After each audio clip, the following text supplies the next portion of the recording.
आप देख रहे हैं SDM न्यूज़। मैं हूं रियाद अंसारी। इस वक्त मैं महाराष्ट्र के तारीखी शहर औरंगाबाद से बात कर रहा हूं और आज देखिए मेरे हाथ में औरंगाबाद से शाये होने वाला उर्दू ज़बान में, उर्दू भाषा में प्रकाशित होने वाला, शाये होने वाला एक मकबूल आम पेपर है जो पूरे मराठवाड़े में, महाराष्ट्र में बहुत बड़ी संख्या में पढ़ा जाता है। और ये पेपर उर्दू ज़बान की बहुत बड़ी खिदमत अंजाम दे रहा है और कहीं ना कहीं एक मसाइल पर बहुत बेबाक आवाज़ उठाता है। चलिए हम बार बार इस अखबार के लिए और सभी अखबार के लिए, उर्दू अखबार के लिए हम दुआगो हैं कि ये दिन रात तरक्की करें और इसी तरह से अपनी ज़िम्मेदारी को निभाता रहें। देखिए इस अखबार की पेज पे सफ़ा नंबर 5 पर एक रिपोर्ट है, एक न्यूज़ आई हुई है औरंगाबाद की। मैं आपको बता दूं, ये पहले थोड़ी हेडिंग पढ़ लेता मैं, फिर आपको उसके आगे की बात इंशाल्लाह बात होगी। देखिए उसकी हेडिंग है, गैर कानूनी प्लाटिंग का गोरख धंधा जल्द बंद कर दिया जाएगा, म्युनिसिपल कमिश्नर। शहर की शिनाख्त बदलने के लिए हम पुरअज़्म, आवाम 20/30 की प्लाट ना खरीदें। ये औरंगाबाद के म्युनिसिपल कमिश्नर साहब जी श्रीकांत साहब का ये बयान है। उनके नाम से ये न्यूज़ आ रही है, ये अखबार में है, आज की एशिया अखबार में। अब इसके ऊपर मैं बहुत हमारे जो ज़िम्मेदारान हैं और ख़ास करके जो समाजी संगठन हैं, मुसलमानों के नाम पर जो चलती हैं या चलाई जाती हैं, और हमारे जो 4-5 हमारी जो ये जमाते इस्लामी तंजीमें हैं, संगठनाएँ हैं, जो अल्हम्दुलिल्लाह शब रोज़ बहुत मेहनत के साथ पूरे मुल्क में मेहनत कर रही हैं, कोशिश कर रही हैं और इस कोशिश में है कि भाई इस मुल्क में भाईचारगी, इत्तेहाद ये सब कायम रहे और मुसलमानों की दिफा, उनके तहफ़्फ़ुज़, जिसमें हमारे मदारिस भी आते हैं, ऐतिहासिक मस्जिद भी आती हैं, क़ब्रिस्तान है और हमारे मसाइल है, चाहे सियासी हो, समाजी हो, अल्हम्दुलिल्लाह इसके ऊपर हमेशा वक्तन फ़क्तन कहने की नुमाइंदगी करते रहते हैं। बहुत बड़ी बात है, बहुत बड़ी खिदमत अंजाम दे रहे हैं। तो जब मैं ये न्यूज़, मैंने इसकी तफसीलात पढ़ा तो थोड़ी बेचैनी महसूस हुई। पहले ख्याल आया कि जाने दो यार, इस पर क्या तफसीरा करना, फिर दिल नहीं माना। तो चलो यार, अब जब दिल नहीं माना तो इसके ऊपर जो दिल में अपने चल रहा है और जो आवाम में चर्चे हैं, जो आवाम के जो हालात है उसके और ये इसके पस मंज़र में अपन कुछ बात रखेंगे। तो मैं वही बात रखने जा रहा हूँ कि देखिए इसमें यह कहा गया है, कमिश्नर साहब ने एक तरह का मशवरा दिया है कि भाई आवाम 20-30 के प्लाट ना खरीदे। अब ये उन्होंने कोई ख़ास तौर से मुसलमानों को मशवरा दिया, ऐसी बात नहीं है। औरंगाबाद शहर में कोई भी धर्म समाज का व्यक्ति रहता हो, वो जो है तो प्लाट बॉन्ड के ऊपर मतलब ख़रीदना ना करे, बॉन्ड के ऊपर व्यवहार ना करे, ऐसा उनका है। और क्योंकि वो बड़े ऑफिसर हैं, कमिश्नर साहब है, तो जाहिर सी बात है कानून कायदे में रहकर और कानून को सामने रखकर बात करेंगे और बहुत ज़िम्मेदारी से बात करेंगे। और जाहिर सी बात है डेवलपमेंट के नज़रिए से बात कर रहे हो, वो तो कोई जातिवाद की बात नहीं कर रहे। लेकिन पर्दे के पीछे जो एक बहुत बड़े मुसलमानों की परेशानियाँ छुपी हुई है, उनका दर्द छुपा हुआ है, तो उसको मैं उजागर करना चाह रहा हूँ कि आज पूरी औरंगाबाद शहर में जायज़ा ले लो आप। तकरीबन मतलब आधे करीब लोग, हो सकता है आधे ज़्यादा भी हो सकते हैं, कि बॉन्ड के ऊपर ख़रीदी करे हुए। बॉन्ड पे ख़रीदी क्यों करें, इसकी एक बहुत बड़ी वजह ये है। ये पहलू को आपको वो समझना पड़ेगा कि रजिस्ट्री को लग रहे समझो उस ज़माने में 7,000, तो भाई बॉन्ड को लग जा रहे समझो 500-600 रुपये नोटरी को, मिसाल जैसा। तो गरीब जो थे, ख़ास कर मुसलमान जो थे बेचारे, और उन्होंने बोले यार अपने पास खाने को पीने को पैसे नहीं है, गरीबी का माहौल है, अब 7,000 रुपये रजिस्ट्री कहाँ से लेंगे, 5,000 कहाँ से लेंगे। जब सस्ते की बात कर रहा मैं आपको, ऐसा होते होते लोगों ने नहीं कराए। अच्छा, लोग जहन में क्या है, भाई अपन इलीगल थोड़ी खरीद रहे, अपन तो सब दे दिखा के ले रहे, अपन तो बॉन्ड पे लिख के ले रहे, ईमानदारी से ले रहे, किसकी प्लाट पे कब्जा नहीं कर रहे, लेने वाले की भी साइन ले रहे, उसकी फ़ोटो आ रही, अपनी फ़ोटो भी आ रही, अपनी दस्तखत भी आ रही, और बॉन्ड भी कहने के सरकारी दस्तावेज़ में आता। एक बॉन्ड बोलो सरकार का है वो, तो एक भोले भालेपन से बोलिए, सादगी से बोलिए या मजबूरी से बोलिए, बेचारे व्यवहार कर रहे। अब ये ये आ रहा पेपर में आ रहा है कि भाई बॉन्ड से खरीदी ना करो। और उसमें ख़ास बात ये भी उल्लेख किया गया, उसमें यह किया गया कि भाई 20-30 का प्लाट ख़रीदने से गुरेज करो आप। ये वो इसको अंडरलाइन कीजिएगा आप, ये एक बहुत बड़ी बात है ये कि 20-30 के प्लाट भी ख़रीदने से गुरेज करें। यानी कि 20-30 का बोले तो 600 स्क्वायर फीट, यानी कि कितने लेना चाहिए? 1200 लोग, वो भी रजिस्ट्री कर लो। अब यहाँ मुसलमान खाने पीने को महंगे हो गए, यही प्लाट लेना बहुत मुश्किल हो रहा। बेचारे जेवर बेचते, कर्जे लेते, सूद ब्याज से पैसे लेते, यहाँ तक कि खामोशी में बेचारे मदद इमदाद मांग लेते। मुसीबतों से कैसा कैसा, वो तो अल्लाह जाने रसूल जाने कैसे कैसी मुसीबतों से जो है तो बेचारे प्लाट लिए हुए है, मट्टी का टीनों का झोपड़ा झापड़ा बनाए हुए। यानी वो भी खुशहाली से बना हुआ नहीं है कि चलो भाई आसानी से ले लिए होंगे, आसानी से बना लिए होंगे, नहीं। थोड़ा बहुत इसकी मदद, थोड़ी उसकी मदद, थोड़ी कमाई, थोड़ा ये थोड़ा वो मिला के ले लिए। और आज तो इतने बुरे हाल है, पहले तो भी 30 साल 35 साल पहले, चलो बोलते ना ये औरंगाबाद कम से कम पहले निज़ाम का स्टेट हुआ करता था, तो बड़ी संख्या में मुसलमान जो है तो बेचारे सरकारी नौकरी पर हुआ करते थे। अब जब वो रिटायर हुए और वो लोग जब हमारी भारत सरकार में विलय हुए, यानी यहाँ पर आए, तो उनका अग्रीमेंट था कि भाई हम तुम्हारे सरकारी कर्मचारियों को उनको हम अपनाएंगे और जो यहाँ के कानून है सबके लिए हम चलाएंगे। तो पुराने बाप दादा बोलो हमारे मोटे अल्फाज में सरकारी नौकरी पे थे, कोई चपरासी था, कोई पुलिस में था, कोई फौज में था, कोई काय में था, कोई डॉक्टर था, कोई मास्टर था, तो पुरानी पेंशन आ रही थी, पुराने उसमें थोड़ी मदद, थोड़ी ये इसमें काम हो गया। आज सस्ते का ज़माना था तो लोगों को सस्ते में लेके डाल दिए, ये भी हुआ। अब सवाल ये है कि आज प्लाट खरीदने को पैसे नहीं है तो रजिस्ट्री करना तो बहुत दूर की बात है। तो आप इसका सोल्यूशन क्या? इसका सोल्यूशन क्या? और मैं खास तौर से वजाहत कर दूं कि मैं लफ्ज़ जो मुसलमान जो इस्तेमाल किया, ये कोई जातिवाद पे मबनी इस्तेमाल नहीं किया, जातिवादी नज़रिए इस्तेमाल नहीं किया। मैं मुसलमान का लफ्ज़ इसलिए इस्तेमाल किया क्योंकि हम अदर समाज को अगर देखें, हमारे दलित भाई हैं, आदिवासी भाई हैं, पिछड़े जाति के भाई हैं, इनको बड़े पैमाने पर आरक्षण है।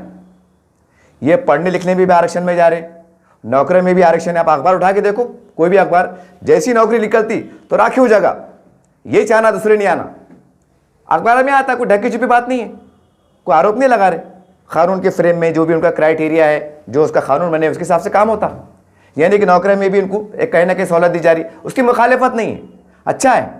हर गरीब पिछड़ा जाति पढ़ ले लिख ले, आगे तरक्की कर ले, हम भी ये चाहते हैं और हमारा समाज बढ़े, हमारा देश तरक्की करे, अच्छी बात है, कोई बुरी बात नहीं है। यानी कहने का मतलब क्या है कि पिछड़ी जाति लोगों को कहने के आरक्षण के नाम पर उनकी जात, मतलब जो जाति प्रमाण पत्र होता है उसके आधार पर नौकरी में बोलो, पढ़ने में बोलो, लिखने में बोलो। रमाबाई आवास योजना का, झोपड़पट्टी योजना का गवर्नमेंट करोड़ों रुपये फंड देती, दलित बस्ती सुधार योजना करोड़ों रुपये फंड आता, कहते कि उसके नाम पर रईस है जो नगर सेवक काम कर लेते, रईस है आमदार की निधि से काम हो जाता, रईस है खासदार की निधि से काम हो जाता, और कुछ भूला भटका रहा है तो पालक मंत्री साहब दे देते, और कुछ बड़ा इश्यू हो रहा है, इलेक्शन मुंह पे आ गए, चलो भाई हमको वोट बैंक की राजनीति हो जाती तो बड़ा फंड रिलीज हो जाता। यानी कहने का मतलब क्या है, बहाने से कानून से, कायदे से, हिकमत से काम हो जाते, यानी डेवलप हो रहे। और मुसलमान बेचारे जाके वहाँ बैठे, अब कैसा मरते धोते रोते धोते बॉन्ड के प्लाट लिए पहले ज़माने में, तो आप उसको बोले कि भाई ये मतलब ये बॉन्ड के ऊपर है, ये रजिस्ट्री नहीं है, ये ऐसा नहीं है, ये गुंटीवारी करो, ये करो। ठीक है, सरकार की जो भी योजना आती हैं, सरकार के अधिकारी जो बात करते हैं तो सोच समझ के करते हैं, ये बात सही है। लेकिन सवाल ये है कि जो समाज 2 वक्त की रोटी खाने में अगर परेशान है, उसमें परेशान है, और कई कमीशन की रिपोर्ट आ रही है कि देश का मुसलमान इस कदर बिछड़ गया है कि ये इस देश में रहने वाले हमारे जो आदिवासी बोल सकते हैं, दलित समाज, उससे बिछड़ कर रह गया है। और ये रिटायर्ड सुप्रीम कोर्ट की जज की रिपोर्ट है, कोई ऐसा नहीं कि भाई मुस्लिम संगठन ने करी, झूठ बना के दे दी, ऐसा नहीं है। सरकारों की कमीशन की रिपोर्ट है कि मुसलमानों की हालत क्या है, सरकार को भी पता है। अब सवाल ये है कि हज़ारों की बस्ती है, लाखों की बस्ती अगर महाराष्ट्र में देखा जाए तो अब मुसलमान कहाँ जाए? ये गरीब मुसलमानों ने सर छुपाने के लिए कहाँ जाना? बल्कि मैं ज़ाती तौर से तो ये कहूँगा, ज़ाती तौर से क्या ऐसा होना चाहिए कि अगर किसने अगर प्लाट बॉन्ड का ले लिया तो सरकार ने ये योजना निकालना चाहिए कि आओ तुम्हारी रजिस्ट्रियाँ फ्री कर देते, आओ रजिस्ट्री फ्री कर देते। अब जो तुमने 10-20 साल जो निभा लिए, बॉन्ड पे तुमने घर बना लिए, जो भी कर लिए, टैक्स भरे नहीं भरे छोड़ दो, लेकिन आज तुम्हारी रजिस्ट्रियाँ फ्री कर रहे, एक योजना ला रहे टैक्स रजिस्ट्री फ्री कर रहे, यहाँ से तुमको घर टैक्स बैठेगा, पानी टैक्स बैठेगा, यहाँ से भरना शुरू करो, अच्छे नागरिक बनो, प्रशासन से सहयोग करो, महानगर पालिका को आर्थिक मदद मतलब सहायता करो और अपने अपने वार्ड का विकास करने में अपनी भूमिका दो। होना तो ये चाहिए। अब मैं ये इसलिए बोल रहा क्योंकि रोटी, कपड़ा और मकान देना है सरकार की जवाबदारी, ये सरकार की पहली प्राथमिकता जवाबदारी है। और सभी धर्म समाज को देना, ऐसा नहीं कि भाई आप एक समाज को दे एक समाज को नहीं दे रहे। अब औरंगाबाद की मिसाल ले लो, घरकुल आवास योजना यानी कि प्रधानमंत्री आवास योजना, इतने धूम धड़के से उसका प्रचार हुआ, प्रसार हुआ, कई धरने हुए, कई मोर्चे हुए, पार्लियामेंट में आवाज़ गूंजी, महाराष्ट्र के विधानसभा में आवाज़ गूंजी, कई अलग अलग पार्टियों के नेताओं ने आवाज़ उठाए, संगठन ने आवाज़ उठाए। लेकिन सवाल ये है आज ज़मीन के ऊपर क्या है? एक भी घर नहीं, एक भी घर नहीं। अच्छा, फिर ये गरीब चाहे मुसलमान हो या कोई भी आदिवासी हो, अगर ये छत नहीं रहते तो कई सरकारी जमीन पे जाके बैठ जाते, झोपड़ा झापड़ा डाल के बैठ जाते। अब वहाँ बैठ जाते तो फिर बोलते तुम आती फिर मांग कर रहे, तुम कब्जा कर रहे, ये उन पर आरोप लगता। फिर बुलडोजर चल जाते, फिर वो बाल बच्चे लेके परेशान होते कि हमने कहाँ जाना। तो क्या हो रहा है, इसका रास्ता क्या है? और जबकि हम एक तरफ देखते कि सरकार की योजना लाती, सरकार के जैसा बड़े बड़े जैसे मंडल को फंड देते आप, तो इसके अंदर सरकार का क्या बिगड़ जा रहा? सरकार का ठीक है, आपको थोड़ा तो वक्ती तौर से आपको फंड कम मिलेगा, लेकिन आने वाले साल में फंड देने वाले बन जाते ना हो, चाहे कोई भी धर्म समाज के लोग, खाली मुसलमान की बात नहीं कर रहा मैं। अगर जो घर आपने बोल दिए कि भाई पूरे औरंगाबाद शहर में, पूरे महाराष्ट्र में एक ऐसा फॉर्मेट बनाइए, कानून बनाइए, आओ महानगर पालिका में, नगर परिषद में, अपने जिला परिषद में, ग्राम पंचायत में आओ, तुम्हारा जो भी है 600 का है, 1200 का है, इसको लीगल कराओ, रजिस्ट्री फुकट, तुमको सब माफ। लेकिन जिस दिन तुम्हारी रजिस्ट्री होंगी वो साल से तुमको तुम्हारे झोपड़पट्टी एक्ट की जो कानून होता है उसके हिसाब से तुमको जो भी बैठेगा, मतलब टैक्स भाड़ा पौती, पानी की जो भी है उसके हिसाब से आपको पाबंदी से भरना पड़ेगा। लाइट का बिल भी, पानी का टैक्स भी, घर का टैक्स भी, जो भी टैक्स लेते हैं आप, तो वो नागरिक कहने के जवाबदार बनेगा। जब आप गरीबी को ताकत देने का काम करेंगे तो गरीबी जो है तो स्ट्रांग होकर सरकार की मदद करने के प्रयास करेंगे। घर का टैक्स पाबंदी से भरेंगे, पानी का टैक्स भरेंगे, लाइट का बिल भरेंगे, और जो भी आपको जो भी एक होती है टैक्स की शक्ल वो सब भरेंगे। उनको ताकतवर बनाए तो भरेंगे ना। आज उन्होंने कैसा भी रोते धोते प्लाट ले लिए, बॉन्ड का जो भी ले लिए, रब बोले कि वो मत खरीदो। तो मेरा बड़े निम्रता के साथ, बड़े आदर से महाराष्ट्र सरकार से भी विनंती है, हमारे म्युनिसिपल कमिश्नर साहब से विनंती है कि हमारे जी श्रीकांत साहब ने 1-2 प्रोजेक्ट ऐसे चलाए कि महाराष्ट्र सरकार को प्रोजेक्ट बहुत पसंद आए। जैसा अपने शिक्षा जो महानगर पालिका स्कूल का है उन्होंने बनाया है कंट्रोल रूम, सरकार को बहुत पसंद आया कि क्या प्रोजेक्ट है कि बड़े बड़े अधिकारी औरंगाबाद शहर में आ रहे और वो प्रोजेक्ट का मायना कर रहे कि साहब आपने काम करे कैसा, ऐसा इतना। तो आपसे गुजारिश है, क्योंकि आप एक इनकलाबी सोच के मालिक हैं, आप एक विकास की सोच के मालिक हैं। आपके अंदर में हम देखते हैं, आपके जो बयान आता है, आपकी जो एक्टिविटी होती है, आपको हमें देख के ऐसा लगता है कि आप एक विकास पुरुष अधिकारी हैं, आप एक परिवर्तन चाहते हैं, आपके अंदर ये क्षमता है, आपके अंदर ये गट्स है। तो प्लीज आप महाराष्ट्र सरकार से रिक्वेस्ट करो कि औरंगाबाद शहर के अंदर जितने भी झोपड़पट्टी के इलाके हैं, जितने भी है, अगर 600 का ले रहा लेन दो, क्या करेंगे आप? बोले कि 1200 का लो, ठीक है, आप सही कह रहे हैं, हम आपकी बात से विरोध नहीं कर रहे हैं, या आप गलत करें मैं ये भी नहीं कह रहा हूं।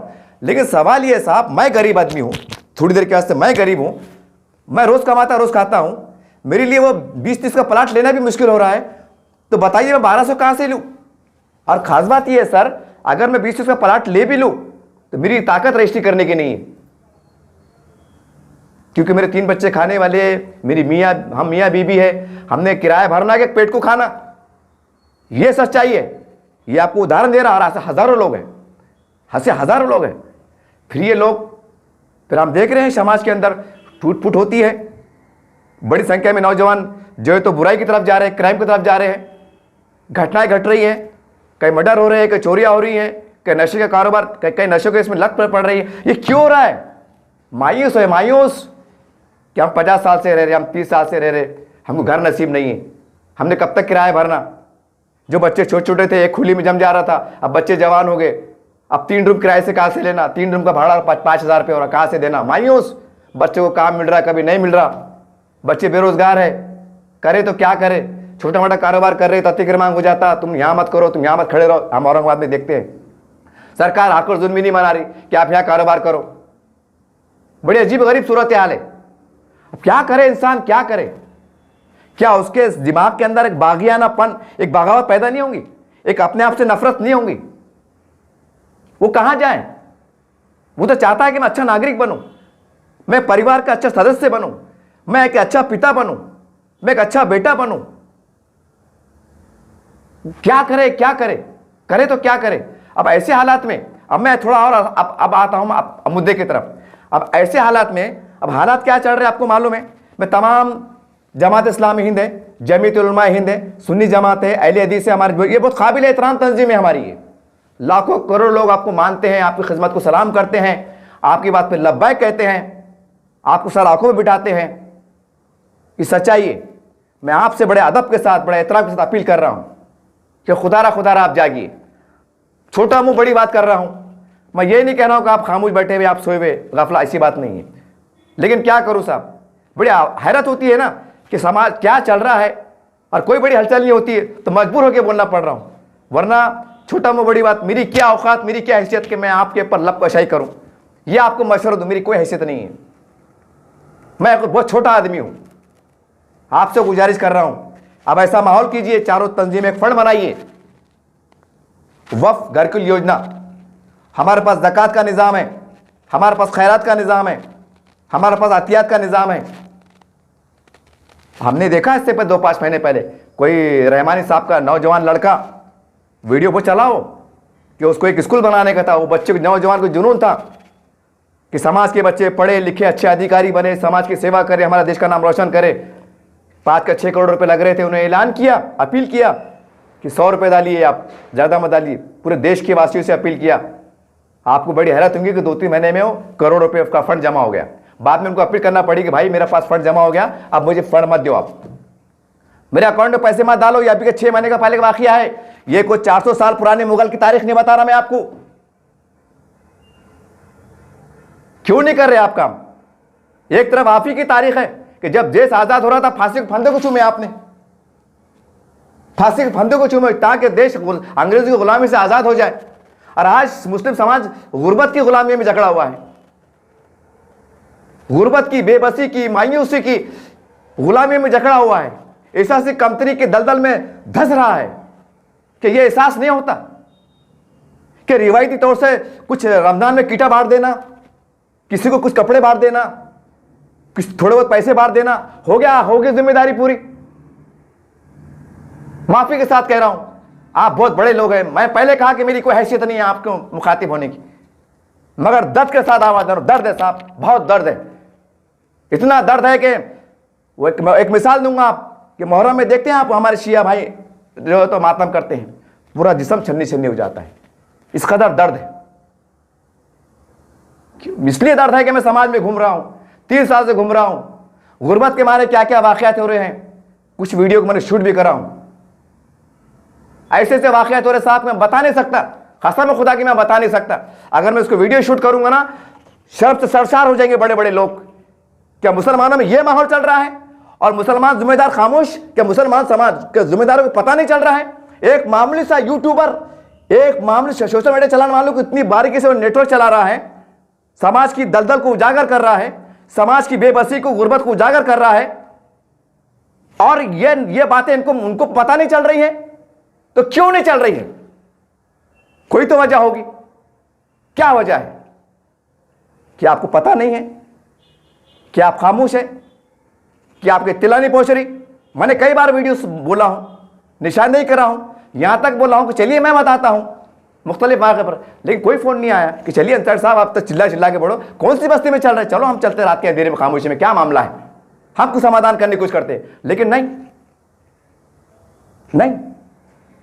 अजीब सूरत हाल है, अजीब सूरत हाल है।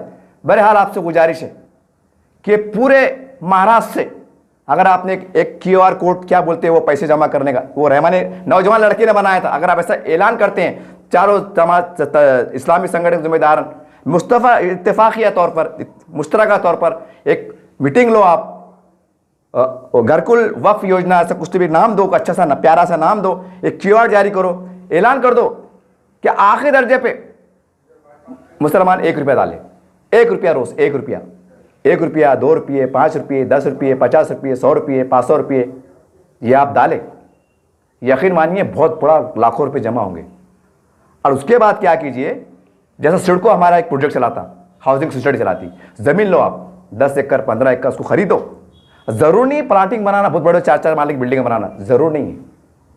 जो गरीब मुसलमान में सबसे पहले जो यतीम है, गरीब है, बेवा है, मिस्कीन है, तलाकशुदा है, जो पढ़े लिखे बेरोजगार है, हमारे इमाम साहब है, मौज़न साहब है, पता नहीं, और जो समाज में फैले हुए लोग हैं जो अच्छा काम कर रहे हैं, उनका डेटा जमा करो, उनके फॉर्म फिलअप करके लो, और 20 बाय 30 के प्लाट पे घर बना के दो।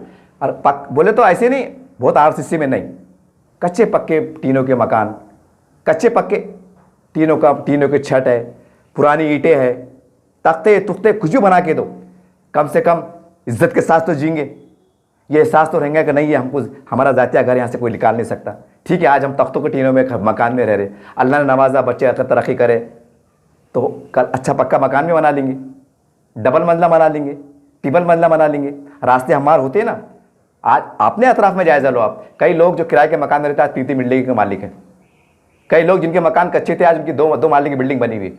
अल्लाह ने नवाजा ना, बुरे दिन चले गए, अच्छे दिन आ गए, तो ये आपको करना पड़ेगा, सरकार से बातचीत करना पड़ेगी, सरकार से ये बोलना पड़ेगा कि रोटी कपड़ा मकान देना आपकी जवाबदारी है, लेकिन हम सदक़े से, खैरात से, ज़कात से, मदद से ये जवाबदारी हम पूरी कर रहे हैं, तो आप भी हमारी मदद करो। अब सरकार की क्या मदद है, जो ज़मीन खरीदते वक्त जो टैक्सेस होते हैं, जो भी कुछ चलते सरकार को देना पड़ता, वो हमें आप माफ़ करो। और जहाँ बस्तियाँ काम कर रहे तो आमदार निधि से, खासदार निधि से, महानगर पालिका की निधि से वहाँ के रोड बना के देने में मदद करो, पानी की टैंकरों से पानी भिजाने में मदद करो। थोड़ी मदद आप करो, थोड़ी मदद हम करते, तो समाज को, गरीब दुबलों को घर नसीब हो जाएगा, और ये अच्छे नागरिक बनेंगे, ये अच्छे नागरिक बनेंगे, इज्जत के साथ जीएंगे, सम्मान के साथ जीएंगे। ये आपको काम करना पड़ेगा, हालात बहुत तेज़ी से बदल रहे, ज़रा सर्वे करो आप, कितने लोग बेचारे किराए घर में रह रहे और कैसे कैसे हालात में जी रहे, हमको दिख रहे, बिल्डिंग में हैं, बिल्डिंग में किराए से रह रहे, बाद में मालूम पड़ा कि बच्चे छोटे छोटे हैं, उनका स्कूल का मुस्तकबिल ख़राब ना हो करके बेचारे पेट काट कर किराया दे रहे, कम खा रहे लेकिन किराया दे रहे, बच्चे को पढ़ा रहे, ऐसे हालात में जी रहे। और हम क्या बोले, अरे ये तो बिल्डिंग में रह रहे, और हमारा तस्वर क्या है, और उसके बाद तो गाड़ी है, सेकेंड हैंड गाड़ी ले लिया, थोड़ा कलर वलर मार लिया, तो बोलते हैं उसके पास तो गाड़ी है, तो गाड़ी लिए तो क्या करोड़पति बन गया हो। अरे ज़रूरत की चीज़ है ना, काम धंधों को जा रहा हूँ, दूर दूर काम को जाता हूँ, तो गाड़ी पे जाएंगे ना कि पैदल जाएंगे, क्या गधे बैठ के घोड़े बैठ के जाएंगे, बैलगाड़ी चलाएंगे। अरे कुछ भी यार, अजीब सोच है समाज के बड़े बड़े लोगों की। बोले उसके पास गाड़ी है, बोल मोबाइल है, बोले अरे सेकंड मोबाइल मिल जा रहा 5-5 हज़ार में, दिखने को बड़ा खप्पल दिख रहा हो, ऐसा दिख रहा है भाई 1 लाख का मोबाइल है और 5 हज़ार का मोबाइल है, तो वो भी ज़रूरत की चीज़ है ना। सेठ बुलाता, कंपनी के लोगों से बात होती, कुछ लोगों के जो है तो डिलीवरी के कारोबार रहते, जो मतलब जो अपने उससे करते ना, अपने गोलियाँ बिस्किट जो सेल करते, सेल के कारोबार रहते, डिलीवरी सेल के कारोबार रहते। फ़ोन आता, अरे फारूक मियाँ ज़रा वो ला लो ना, हमारे टपरी वाले फ़ोन आता, अरे फारूक मियाँ ज़रा ब्रिस्टल के पैकेट ला लो ना, ज़रा सिपारी पैकेट ला लो ना, तो फ़ोन पे बात करेंगे ना, फ़ोन पे बात करेंगे ना, कि ख़ाम में आके बात करेंगे, कुछ भी अपना नहीं बोले। उसके बाद मोबाइल है, उसके बाद टीवी है। अरे टीवी होने की बहुत बड़ी तरक्की की अलामत है क्या? टीवी, मोबाइल, गाड़ी कोई तरक्की की अलामत नहीं, बल्कि ज़रूरत की चीज़ों का हिस्सा बन गया। समाज में क्या चढ़ा, सरकार में क्या चढ़ा, राजनीति में क्या चढ़ा, अच्छा हाल क्या चढ़ा, बुरा हाल चढ़ा, इससे भी तो बाखबर रहना ज़रूरी है ना, कि खाली एकदम कट्टर मतलब मौली मुल्ला बन जाते हैं, मस्जिद में घुस जाते हैं, मस्जिद से घर और मस्जिद घर, बाकी दुनिया में क्या चढ़ा हमको मालूम नहीं। तकलीफ होती साहब, बहुत तकलीफ होती। ये हो सकता है, ये अगर ये आज़ाम कर लेना। अच्छा दूसरी बात, अभी 1 साल 2 साल पहले की बात है, देखो तुर्की में जलजला आया था, तो यही औरंगाबाद, ऐतिहासिक शहर औरंगाबाद के अंदर आज़ाद चौक से बुड्ढी लाइन तक एक रैली निकली थी, एक इस्लामी संगठन था। अच्छी बात है, मैं तनकीद नहीं कर रहा हूँ, बुरा नहीं बोल रहा हूँ, अच्छी बात है। क्यों? तो बोले हमारे भाई वहाँ पर मतलब इंसानियत की पुकार है, तो बोले चंदा जमा करो। पूरे देश के अंदर हुआ, जहाँ हो सकता था हुआ, अच्छे अंदाज से हुआ। भारत सरकार के ज़रिए से जो भी दवाई गोली कपड़े भेजे गए, अच्छी बात है, इंसानियत की बात है, मानवता की बात है, बुरी बात नहीं है। लेकिन है ना एक सोचने वाली बात कि तुर्की में जलजला आता है, यहाँ के लोग हज़ारों रुपए जमा करके वहाँ भेजते हैं। तो क्या ये बेघर जो लोग हैं ये जलजला नहीं है? ये गुर्बत के मारे कैसे कैसे हालात रूनुमा हुए कि ये जलजला नहीं है? कई मिल्लत की बेटियां जहेज के इसमें इंतजार में बैठी हुई है, माशी तंगी का शिकार है कि ये जलजला नहीं है? कई बच्चे अधूरी तालीम छोड़ दे रहे हैं कि ये जलजला नहीं है? इसको भी देखना पड़ेगा ना, इसको भी देखना पड़ेगा ना। कैसा देखेंगे, कब देखेंगे? कि क़यामत आने के बाद देखते हैं, क़यामत आने के बाद देखते। अरे आप करेंगे तो हमें हौसला मिलेगा ना। आपके जाने के बाद, क्योंकि मरना सबको है, तो आपके जानशीन हम रहेंगे, आपकी वो कमांड को हम संभालेंगे। हम मर जाएंगे तो हमारे जाने के बाद हमारे बच्चे संभालेंगे। नहीं, हमारे बड़ा आवाज दो काम है, एक अच्छा काम है, एक नेक काम है, इसको हम लेके चलते हैं। कि ये भी हमें हमारे मुंह से बोलना पड़ेगा, हमें मुंह से बोलना पड़ेगा। कई औकाफ की जायदादें लूट मार चल रही है कानून के फ्रेम में रहकर, 5-5 लाख के इज्तिमा भर जा रहे हैं, लेकिन 5 लाख के लोग मुसलमान जगहों पे लोकशाही माध्यम से, हालांकि बाबा साहब अम्बेडकर ने आपको अधिकार दिया है, लेकिन नहीं बैठते हैं। कौम का दर्द नहीं आता आपको कि नहीं, हम 5 लाख लोग अगर पुरअमन तरीके से अगर बैठ जाएंगे तो कई हमारी जमीनें छोड़ेंगी, उसके ऊपर कई मुसलमान आबाद होंगे। इसके ऊपर राजनीति नहीं होती, इसके ऊपर सियासत नहीं होती, इसके ऊपर वक्त नहीं दिया जाता। अच्छे अंदाज से हम वो नहीं कर सकते, एक दिखावा कर दिए, बंद कर दिए, हो गया काम। बहुत अफसोस की बात है, बहुत अफसोस की बात है। कहने का मतलब ये है कि ये जो चल रहा है, देखिए सरकार की अपनी नीति है, अपनी पॉलिसी है, सरकार जो भी फैसले लेती है सोच समझ के लेती है। लेकिन सवाल ये है कि ऐसे हालात में जब मुसलमान बड़ी संख्या में अगर बेघर है और सरकारी योजना जो आती है, प्रधानमंत्री योजना, उसका भी दूर दूर तक पता नहीं है, तो हम क्या करें? हम ये बोले सरकार पैसा नहीं दे रही है, कि काम नहीं हो रहा है, कि अब जाने दो। तो मेरा सवाल ये है, जब सैलाब आता है, कई बस्तियां बह जाती है, तो यही इस्लामी संगठन के लोग, हर मस्जिद में ऐलान होता है, बैनर ले खड़े हो जाते हैं कि फला शहर के अंदर, फला जिले के अंदर सैलाब आया है, 5000 लोग, मतलब अल्लाह ना करे, मिसाल दे रहा मैं, बह गए हैं और 1 लाख लोग बेघर हो गए, चंदा दीजिए। पैसे जमा होते हैं, उसके से कपड़े खरीदे जाते हैं, दवाइयाँ खरीदी जाती हैं, अनाज खरीदे जाते हैं, यहाँ तक कि कपड़े के टेंट खरीदे जाते हैं ताकि वो घर में रह सके। ये सच्चाई है, ये सच्चाई है। तो फिर ये तुम 24 घंटे काम क्यों नहीं करते? जब 24 घंटे मदरसों के वास्ते काम हो सकता, 24 घंटे मदरसों का चंदे जमा हो सकते। रमजान के सिर्फ 2 महीने गैप रहता, बहुत मुश्किल 2 महीने गैप रहता, 2 महीने के बाद फिर चंदा शुरू हो जाता, 10 महीने लगातार 8-9 महीने चलता। हर मस्जिद पे, नुक्कड़ पे, चौराहे पे, मदरसे पे, किराना दुकान पे, हाथ गाड़ी पे मदरसा की चिट्ठी, 10 रुपये 5 रुपये देते ना आप। इस तरीके से काम करने की जरूरत है ताकि गरीब मुसलमानों को घर नसीब हो जाए, उनको रोजगार नसीब हो जाए, वो अच्छे तालीम हासिल कर सके, वो ऊंचाई पे आ सके। ये आपको करना पड़ेगा। अब इंतजार बहुत हो गया, इससे पहले कि बेबसी का, गुर्बत का, माशियत का ये सैलाब इतना बहा के ले जाए, इतना बहा के ले जाए कि पूरी मिल्लत इस्लामिया टूट फूट का शिकार हो जाए, और अफसोस के फिर संभलने का मौका नहीं मिलेगा। और उसके जिम्मेदार सरकार नहीं रहेंगे, हम रहेंगे। हम इसलिए हम रहेंगे बड़ा मैं आपको, क्योंकि हमारे जो हम फख्र होता है, हम मुसलमान हैं, हम इस्लाम को मानने वाले हैं। तो जब इस्लाम में ज़कात का निज़ाम है तो उसके निज़ाम के तहत हम दायरा बढ़ा रहे क्यों नहीं? वही घूम रहे, मस्जिद मदरसा, मस्जिद मदरसा, वही घूम रहे। दुख हो रहा है मुझे। खैरयाल, एक दर्द था, किसी पे तनखीद करना, बुरा बोलना मकसद था, लेकिन जागिए आप, जागिए। कौम देने बैठी भी, आप लेने वाले बनिए। जरा आराम को छोड़िए, मैदान में आइए। हमारे जैसे कई नौजवान पागल जो इंसानियत के लंबरदार है, इंसानियत के लंबरदार है, कई दीवाने आपको मिल जाएंगे जो आपको फ्री में काम करेंगे, आपको साथ देंगे। आप आवाज करते हो, उम्मीद करते हैं आप जागेंगे। बोला चला माफ, कोई बुरा बोलना मकसद नहीं, सिर्फ आपको झिझोड़ना मकसद था। देखते रहिए आप एस दिन में चैनल। जय हिंद, जय महाराष्ट्र।